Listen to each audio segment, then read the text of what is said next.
इंसान के जिन्नात लगदी आहे या न, यानी जिन्नात इंसान ते तसर्रुफ काबिज या जिन्नात जो असर थींदो आहे।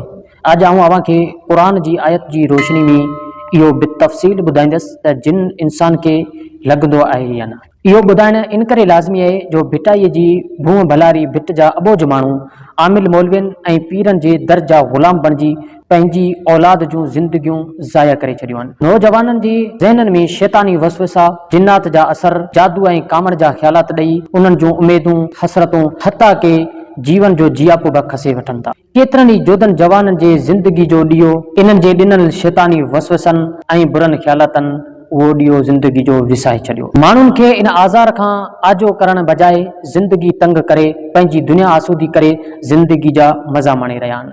तो इन करे लाज़मी आहे तव्हांखे ॿुधाइण त इंसान जे मथां जिन असर करे थो या नथो करे। असां ॾिसूं था क़ुरान मजीद खे। तो दोस्तो, क़ुरान मजीद छा ॿुधाए थो असांखे? अल्लाह तबारक व तआला जिन्नात जो उहो कौल नक़ल फरमायो आहे जेको जिन्नात मैशर के मैदान में आख़िरत में इंसान के साम्हूं अल्लाह की बारगाह में इहो अर्ज़ कंदो। अल्लाह ताला फरमायो, वमा कान लिया अलैकुम मिन सुल्तानिन इल्ला अन दअउतुकुम फस्तजबतुम ली।